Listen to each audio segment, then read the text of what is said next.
আলহামদুলিল্লাহ বাড়িতে 6টা হাঁস আছে আর 6টা হাঁসেই কিন্তু আজকে ডিম দিয়েছে। আর এই ডিম দিয়ে কিন্তু আজকে আমি ডিমের কোরমা রান্না করব। তাই তো প্রথমে ডিমগুলোকে সিদ্ধর জন্য দিয়ে দিচ্ছি। সাথে কিন্তু একটা মুরগির ডিমও নিয়েছি আমার শ্বশুরের জন্য। শ্বশুর যেহেতু হাঁসের ডিম খায় না।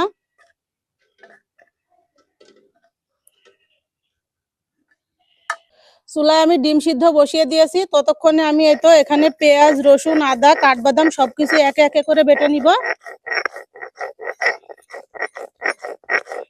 ডিম সিদ্ধ করে খোসা ছাড়িয়ে নিয়েছি। এখন চুলাতে একটা কড়াই বসিয়ে তেল দিয়ে দিলাম। মাঝারি সাইজের 2টা পেঁয়াজের বেরেস্তা ভেজে নিব। পেঁয়াজ বেরেস্তা করা হয়ে গেছে, এখন এই তো ডিমগুলোকে একটু ব্রাউন করে ভেজে নিব।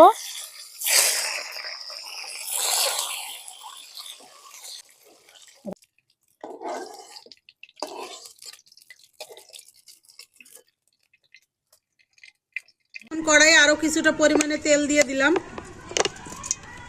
এখন অল্প পরিমাণে ঘি দিয়ে দিলাম। তেলের উপরে প্রথমেই দিয়ে দিলাম এলাচ, দারচিনি, গোলমরিচ,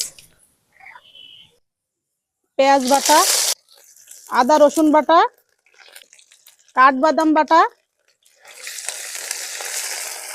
মশলাটা যাতে না পুড়ে যায় সেজন্য খুবই সামান্য পরিমাণে পানি দিয়ে দিয়েছি।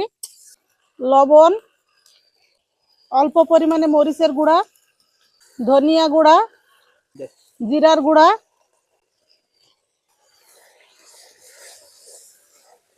মশলা কষানো হয়ে গেছে। এখন এই যে ফেটিয়ে রাখা টক দই দিয়ে দিলাম।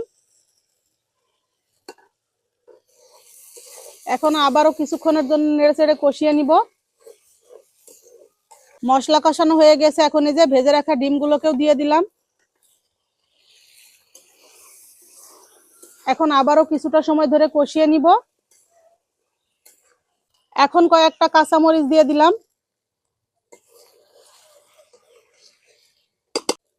আর এই তো এখন দিয়ে দিছি নারকেলের দুধ। নারকেলটা কিন্তু একটু কাঁচা ছিল, সেজন্য কিন্তু কালারটা একটু ভালো আসেনি। এখন আবারও নেড়েচেড়ে দিব। রান্না প্রায় শেষের দিকে, এখন উপর থেকে 1 চামচ পরিমাণে চিনি দিয়ে দিলাম।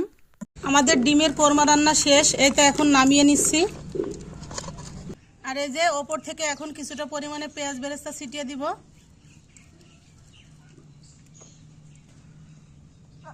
এভাবে ডিমের কোরমা রান্না করলে এর গ্রেভিটা যে এতটা মজা লাগে কি আর বলবো, না খেলে বুঝতেই পারবেন না। তো যারা যারা এভাবে করে কোরমা রান্না করে খাননি অবশ্যই একবার হলেও ট্রাই করবেন।